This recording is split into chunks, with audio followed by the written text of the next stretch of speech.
On repart. Carbon Blues. Alors, Denis Ferrand, Power. Deux choses, Denis. Alors, le premier, tiens, on va peut-être faire l'inverse de ce que j'avais prévu. Pas forcément le blues, parce que c'est un truc que tu avais envoyé, on avait échangé là-dessus il y a sans doute un mois à peu près, sur, alors vraiment, c'est moi un truc qui m'a beaucoup impressionné, sur la part des patrons de TPE, PME, qui citent un motif environnemental comme destination de l'investissement. On va voir le tweet que tu as envoyé. Là encore, la forme de la courbe se passe de commentaires. Et la question que je t'avais posée, c'était normal, c'est le signal prix. Et donc, c'est tout ce qui va vers les économies d'énergie. Après, on en a parlé, la grande peur de l'hiver dernier. Et tu m'as répondu non. Non, en fait, tu as quand même vraiment beaucoup de choses qui sont en sous-jacent. Déjà, ça n'est pas que l'énergie. Tu as tous les investissements aussi dans l'économie. Non, mais tu as posé la question sur le moteur énergétique et les gens, je crois, à 60% ont répondu non. Non, c'était pas ça. C'est vraiment sauver le climat. Exactement. C'est vraiment la détermination personnelle. En fait, tu avais les 2/3 des chefs d'entreprise, quand on leur posait pourquoi est-ce que vous faites, in fine, ces investissements, eh bien, c'est par conviction personnelle. C'est parce que je sais que... Ça y est, j'ai pris conscience de mon rôle et... Si moi je ne le fais pas, personne ne le fera. Donc là encore, c'est pour ça, les investissements environnementaux, ça peut prendre différentes formes. Il y a l'aspect économie d'énergie, mais toutes les entreprises ne sont pas concernées uniquement par cet aspect énergétique. Il y a la réduction des effluents, enfin il y a plein de choses qui peuvent intervenir. Donc on a tout mis sous un même timbre, mais de ce timbre-là, il apparaît que c'est vraiment le choix perso qui dicte l'investissement environnemental. Et cette dimension-là. Mais c'est vrai que... Et on parle bien des TPE, PME. Hein. Ah oui, voilà, oui. Et 15 points d'écart dans un solde d'opinion comme ça en 2-3 ans, c'est super rare. Tu poses la question à tous les sondagiers, ils vont dire non, en général, on est sur des paquebots, ça bouge pas très très vite. Là, il y a vraiment une prise de conscience qui est hyper importante. Et donc, ça va renvoyer au problème d'eau que l'on a vu l'année dernière, par exemple, où on voit bien que les contraintes s'exercent de plus en plus fortement. Stéphane, je ne sais pas si tu as eu le temps de regarder le petit graphe. Oui. C'est intéressant. Oui. Très intéressant. Hein. Ça nous montre notamment que même si on a une récession dans certains secteurs, allez, pourquoi pas sacrifiant ce risque-là, mais on n'aura pas dans la totalité de l'économie. Si on regarde, il y a 3 secteurs en gros dans le bâtiment. Il y a 10 ans, on avait tout en repli. On avait le logement, le neuf hors logement et l'entretien-rénovation. Aujourd'hui, on a le logement qui est en repli assez net. Le hors-logement, bon, ça dépend un peu des indicateurs. Et l'entretien Qu'est-ce que tu appelles le hors-logement, l'immobilier d'entreprise? Le neuf. Le neuf. Ah, d'accord. Les infrastructures aussi. D'accord. Tous ces éléments-là, c'est quand même un peu globi-boulga comme nomenclature, mais il y a pas mal de choses et tout n'est pas en repli, c'est le moins qu'on puisse dire. Et puis il y a le 3e pilier, qui est l'entretien-rénovation, qui est en boom. Donc on a une partie du secteur du bâtiment qui reste en boom et qui restera en boom et qui va l'être d'autant plus qu'il y a d'autant plus d'intentions de dépenses dans ce domaine-là. Ouais. Qu'une partie peut être subventionnée parce que, notamment, les petits réacteurs sont subventionnés dans le cadre de France 2030. Il y a quand même pas mal d'argent qui est sur la table pour subventionner cette transition. Donc ça soutient cet investissement qui se fait de façon un peu acyclique. Donc même si on a un cycle qui ralentit, ça continue à avoir lieu. Donc c'est un élément de stabilisateur. C'est à un titre différent que le marché du travail, peut-être un peu moins général, peut-être un peu plus micro. Mais c'est un élément stabilisateur et qui montre qu'il y aura des secteurs qui continueront à croître. Et on voit bien d'ailleurs quand on regarde l'enquête de l'INSEE sur le climat des affaires, tout converge vers 100 ou un peu en dessous. La construction reste très forte et on est dans cette logique-là et pas simplement sur le résidentiel. Oui. Et c'est ça qui est intéressant aussi sur cette partie-là. Denis, c'est très intéressant, effectivement, ces basculements de poids à l'intérieur d'un même secteur. Ce mystère de la productivité dont on a déjà parlé à quelques reprises. Et je sais, en long, en large et en travers. Mais un des éléments, c'est précisément cette transformation des modèles économiques. C'est-à-dire que quand tu fais du neuf dans la construction, ça débite. Tu as des procédés qui sont quasiment industrialisés. Quand tu vas faire de la rénovation, c'est beaucoup plus du domaine artisanal. Et en réalité, tu vas mobiliser beaucoup plus de personnes pour faire de la transition que ce que tu faisais pour le neuf. En gros, avant le Covid, 60% de l'activité du bâtiment, c'était du neuf, 40% de la réno. Là, tu es passé à exactement les polarités inverses. 40, 60.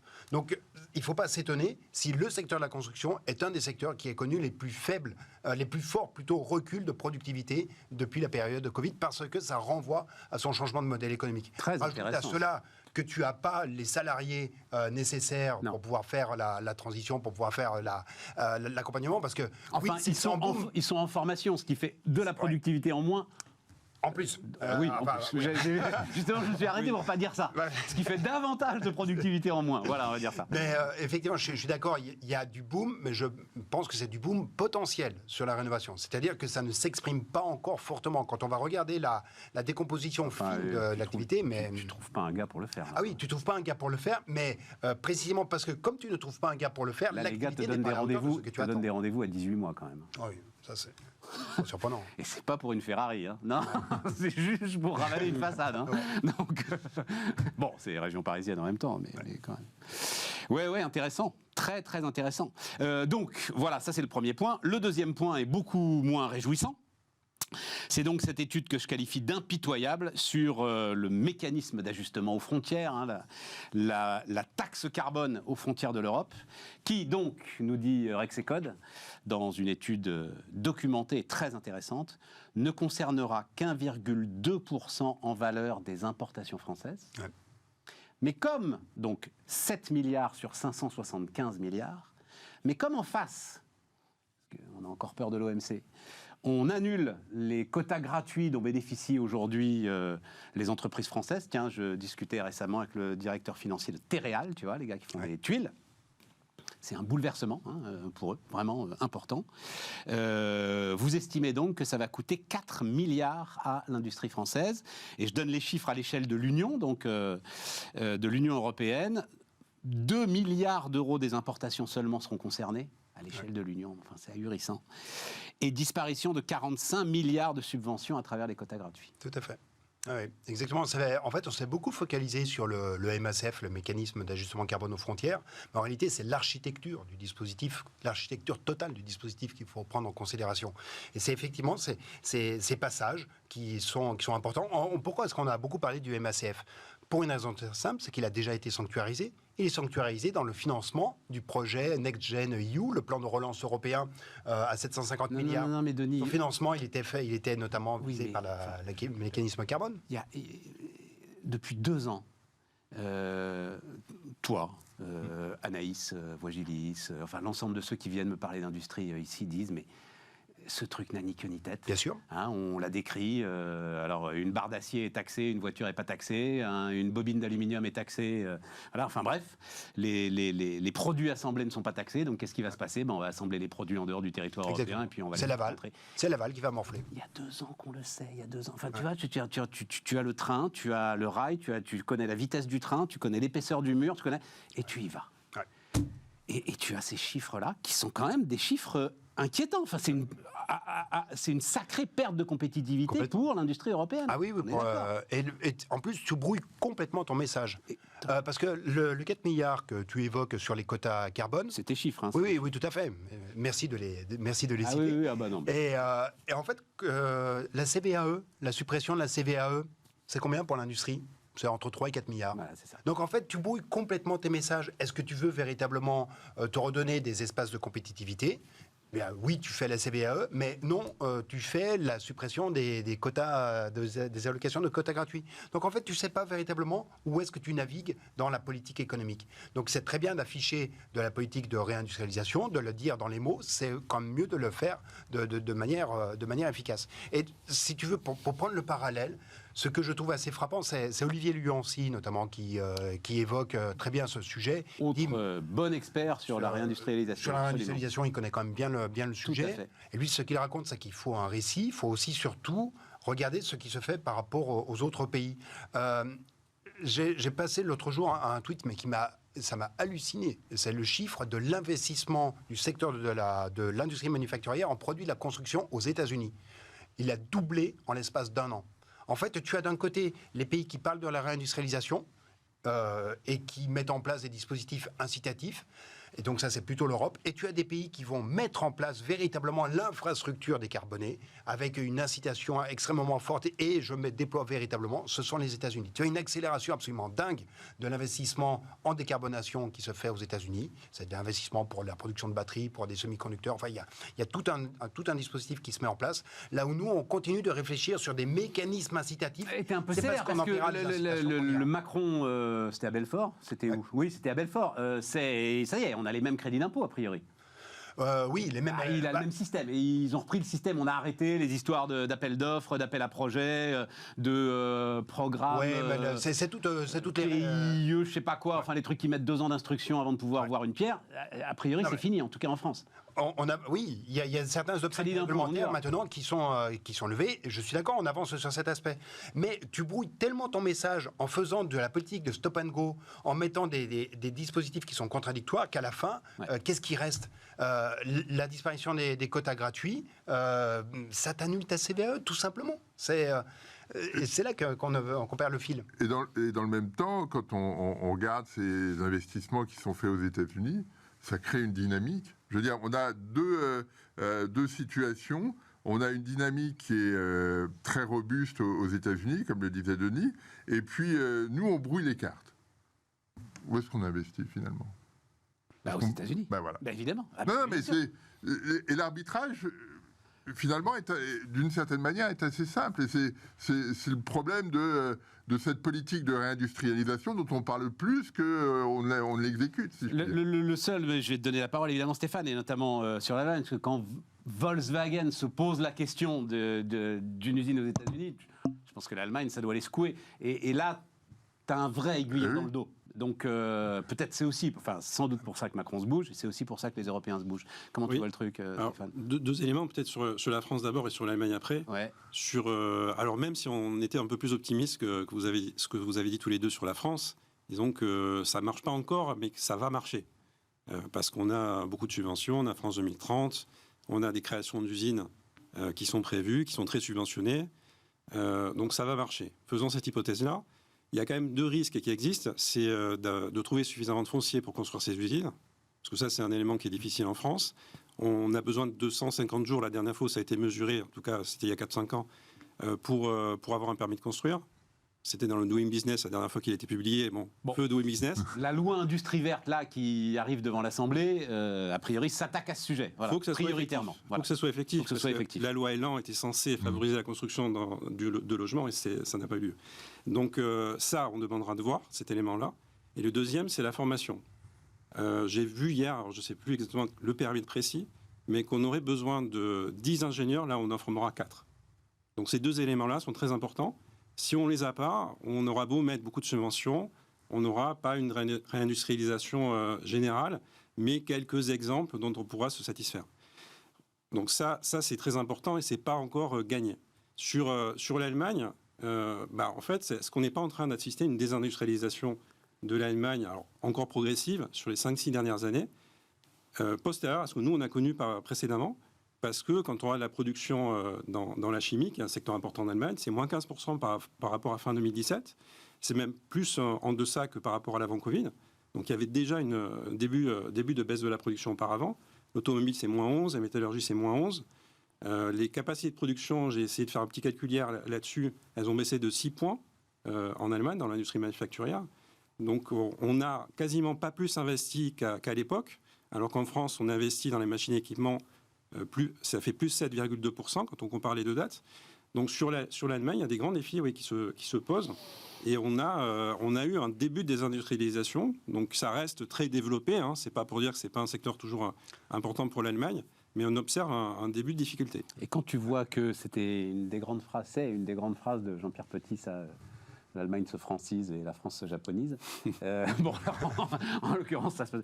Mais quand tu vois aujourd'hui la teneur de leur débat politique maintenant en Allemagne, quand tu vois qu'ils sont en train de s'envoyer quand même des chaudières à gaz à la figure au cœur de la coalition, etc., effectivement, ça augure mal d'une forme de cohésion pour préparer un rebond ou essayer de... Et avec des conséquences politiques très fortes, puisque l'AfD remonte à vitesse grand V dans les sondages. Donc, et les Verts se sont effondrés littéralement. Donc il y a un équilibre politique qui va être largement impacté. Ouais. C'est vrai que à nouveau s'intéresser à l'Allemagne, dis donc. Ouais. L'Allemagne, bravo, en fait, Stéphane, tu as investi sur Le truc d'avenir. Tu as rappelé l'année 2017, c'est une année, comme point de référence. Pourquoi 2017 aussi? C'est parce que c'est le moment du Dieselgate. Et en fait, tu as vraiment une rupture qui s'est faite à partir de ce moment-là sur l'industrie automobile.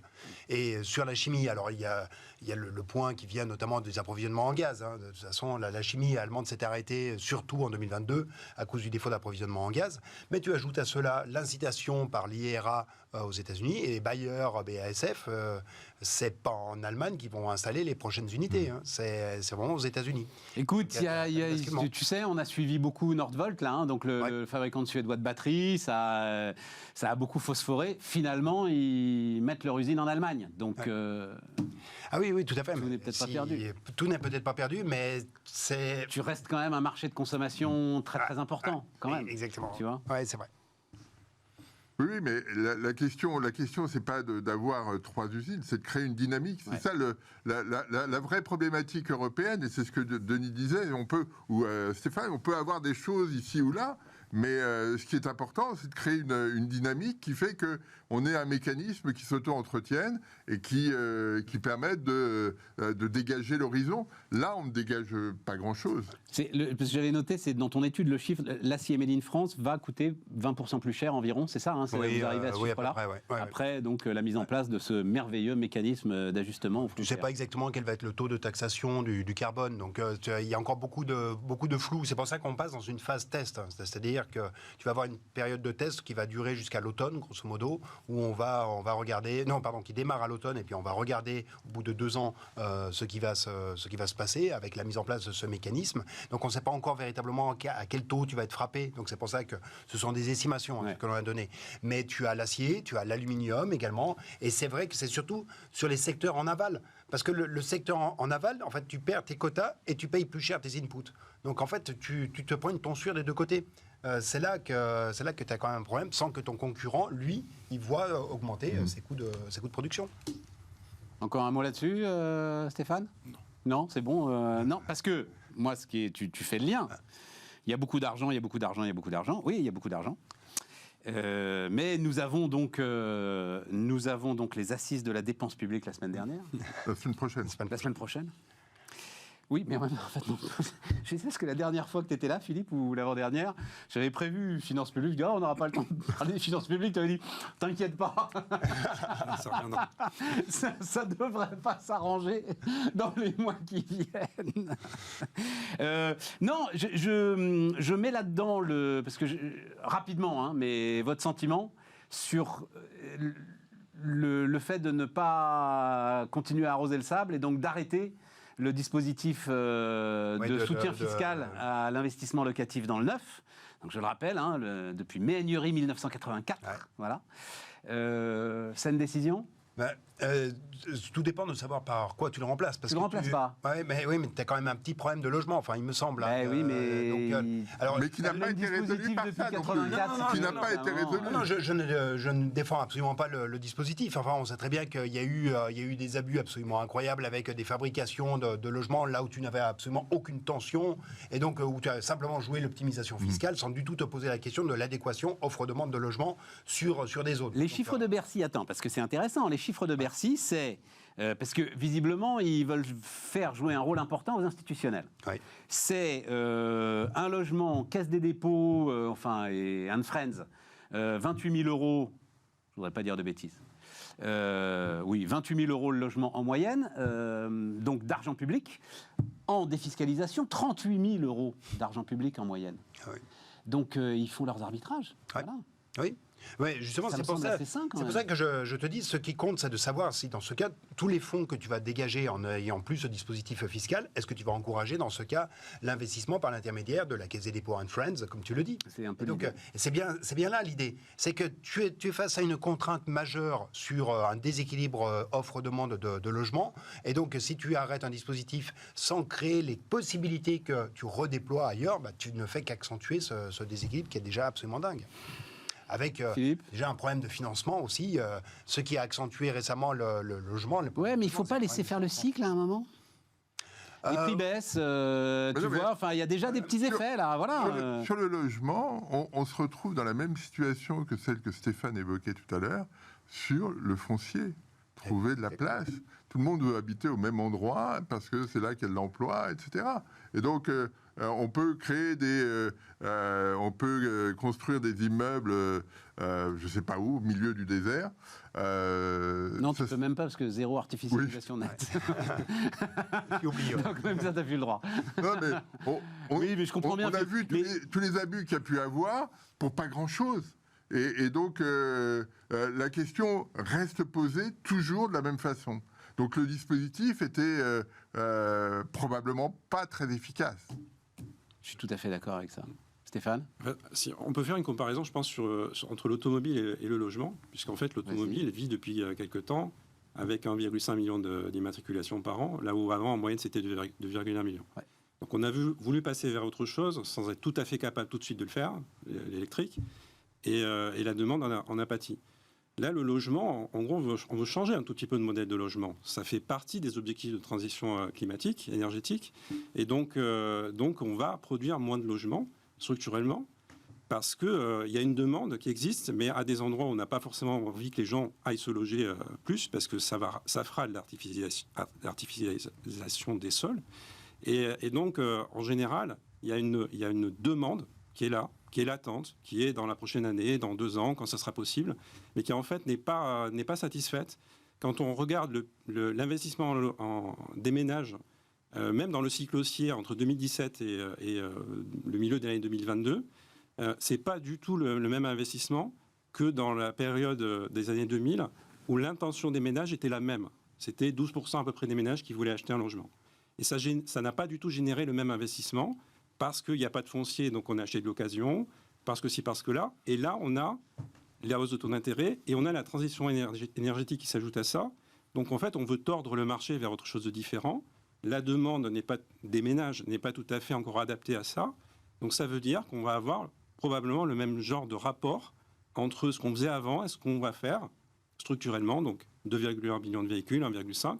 Si on fait le rapport, c'est à peu près les 2 tiers de ce qu'on faisait avant. Mais peut-être que dans le logement, on va faire les 2 tiers de ce qu'on faisait avant. Reste à savoir ce que sera la trottinette ou le vélo électrique du logement. Parce que, je rappelle ce chiffre, il s'est vendu autant de vélos électriques que de voitures particulières l'année dernière en France quand même. 750 000, si on parle juste les voitures en particulier.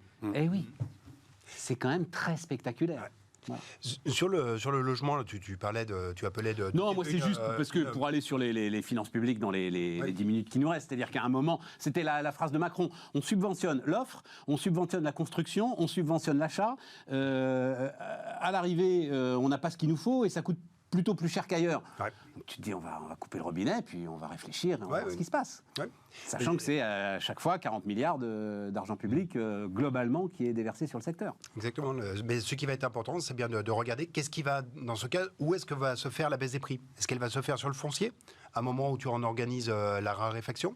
Est-ce que ça va se faire sur le coût de la construction, où tu mets des normes de plus en plus importantes pour des motifs environnementaux, des motifs de bas carbone ? Qu'est-ce qui va véritablement baisser Qu'est-ce qui peut créer la baisse des prix ? Dans un contexte aussi, la demande. Quand même, ton coût de financement, il s'est quand même déplacé sévèrement vers le haut. Donc en fait, tu as quand même tout un ensemble d'éléments qui t'ont poussé vers le haut le coût d'acquisition désormais du logement. Et si tu te retrouves avec une baisse qui se fait que sur la valeur de l'immobilier ancien, donc tu vas avoir des personnes qui... Non mais il faut agiter, tu as toujours quand même des naissances qui restent dynamiques, donc tu as toujours des cohortes de 600 000 personnes qui débarquent tous les ans. Avec la volonté de se loger, enfin, s'ils font des ménages, on va dire 300 000, enfin voilà, c'est peut-être pas 600 000, mais c'est ça. Mais tu vois, tu as un risque de squeeze avec d'un côté des conditions de prix qui vont toujours être à la hausse, mais il faut toujours garder présent à l'esprit que 50% des ventes, enfin 50% de l'investissement dans le neuf est précédé d'une vente dans l'ancien. Donc si la valeur de l'immobilier ancien s'effondre, c'est aussi une capacité à financer de l'investissement. Ça ne peut pas s'effondrer. Non, mais je ne pense pas que ça s'effondrera. Ça ne s'effondrera pas, mais le risque, il est d'avoir à la fois toujours l'augmentation des coûts avec une diminution de la capacité à pouvoir réintroduire ce que tu auras réalisé par la vente de ton ancien dans de l'investissement neuf. Donc l'équation est vraiment hyper compliquée sur le logement. Ça passe pas par plus de dépenses publiques. C'est ça le truc. L'équation est hyper compliquée, mais c'est pas de rajouter du pognon qui passe systématiquement dans les prix. Ouais.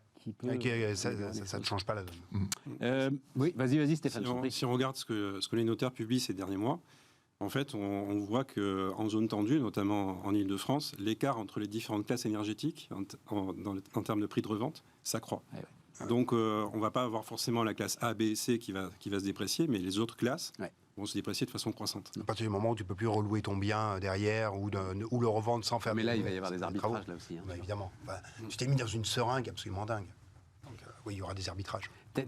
Tu vois un peu le truc sur l'ajustement carbone aux frontières.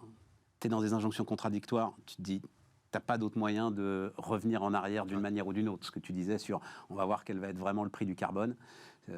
Est-ce qu'ils vont le mettre à 150, 100, 150, etc. Et tout. Là, c'est pareil, rénovation énergétique. Tu vas te retrouver dans un goulet d'étranglement qui va être ingérable et forcément, tu vas revenir en arrière. Oui. Et dans Ça crée des injonctions contradictoires. Non, et dans un contexte où les revenus ne vont pas forcément augmenter de façon très rapide pour les ménages. C'est-à-dire qu'on va avoir des prix qui vont rester élevés, comme le disait Denis, mais avec une capacité, une solvabilité des ménages qui ne sera peut-être pas aussi robuste que ça. Si tu me permets de sortir du domaine sur lequel je connais un petit peu de trois choses, qui est la macro, pour venir sur un terrain politique. Moi, en fait, ce qui m'inquiète... Quelle fausse modestie, alors, Denis, vraiment. Bon, ok. Vas-y.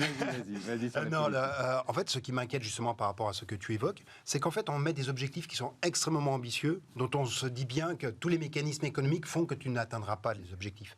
Et donc, quelle crispation sociale, quelle crispation politique tu vas créer face au fait que ah non, mais vous n'arrivez pas à atteindre les objectifs de réduction des émissions, donc il faut il faut être encore plus violent, il faut être encore plus revendicatif. Et on voit bien qu'il y a une crispation qui se fait, qui est en train de monter autour des enjeux de réduction d'émissions de gaz à effet de serre. Et ça ne fait faire que monter à partir du moment où tu donnes des objectifs qui sont inatteignables. Éditorial remarquable de Cécile Cornudet dans Les Échos, je crois que c'était il y a 2 ou 3 jours, que je cite vraiment très régulièrement, je trouve que ces éditos sont remarquables.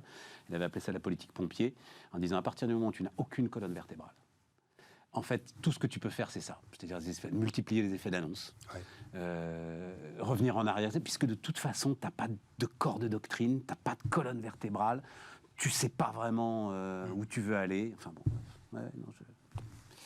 c'est ce qui me, là où je voulais votre avis, donc l'étude de la Banque de France.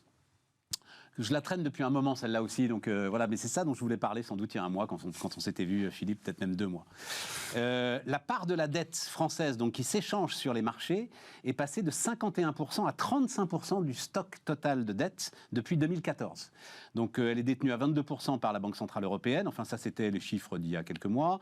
Fonds souverains, banques étrangères, banques centrales étrangères, 18,5%, assureurs français, 17%. Donc ça, la Banque de France estime que c'est le stock qui ne bouge plus. Et donc, voilà, ça représente maintenant 65% de notre stock de dette. Cela dit, vu la hausse globale du montant de dette en circulation, on reste sur un montant, vous appelez ça nominal, c'est ça ? Oui, flottant. Flottant de 700 milliards d'euros. L'étude de la Banque de France se félicite de ce que la dette française possède une courbe des taux complète. L'agence France Trésor a tout fait. Je crois, enfin je sais pas, vous le savez mieux que moi, on a les 1 mois, les 6 mois, les 6 mois avec un peu d'inflation, enfin on a tout. Les 50 ans. Les 50 ans. Non, mais on n'a pas été à 100 ans, je crois. Non. Voilà, c'est les Autrichiens. Le Trésor travaille bien là-dessus. Il rend la non, mais dette c'est inquiétant ou pas que notre dette devienne de moins en moins liquide ? Non, mais ce qu'il faudrait regarder, mais je n'ai pas regardé l'étude précisément, c'est qu'est-ce qui se passe si on enlève la BCE ? Parce que la BCE a quand même 22%. pompé pendant toute la crise depuis 3 ans, toute la dette qui a été émise à l'échelle européenne. Et donc, ça biaise complètement la discussion. Donc, c'est ça qu'il faudrait regarder. Mais tu sais ce qui se passe, Philippe, si on enlève la BCE ? Tu sais ce qui se passe, c'est une catastrophe, donc on ne peut pas enlever la BCE. Non, en termes de chiffres uniquement. Qu'est-ce qui se passe si on regarde la liquidité, l'émission, etc. Et là, je pense que l'image n'est pas tout à fait la même et les évolutions pas tout à fait les mêmes. Donc, parce que la BCE a eu un tel rôle depuis 3 ans que forcément, ça transforme les données sans qu'on puisse en dire plus. Stéphane ? Après, la spécificité des finances publiques françaises, c'est qu'en gros, elles ne se sont pas autant ajustées que dans les autres pays de la zone euro. Ouais. Donc la différence est là. On est les seuls dont la dette va augmenter, hein, dit le Fonds monétaire international, le ratio dette sur PIB va augmenter dans les années qui viennent. Oui, alors pas forcément beaucoup, mais c'est vrai que ça mais les autres vont décroître. Ça fait un peu tâche.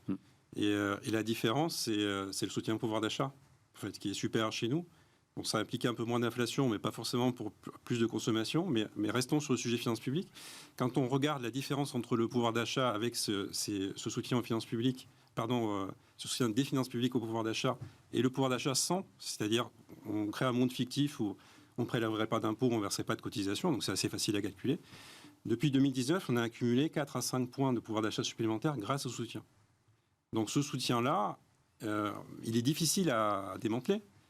Aujourd'hui, alors qu'on est encore dans un contexte inflationniste, alors peut-être rapidement on y sera un peu moins, mais on y est encore. Les taux d'intérêt, les spreads ne nous interdisent pas encore de le faire, donc on continue à le faire.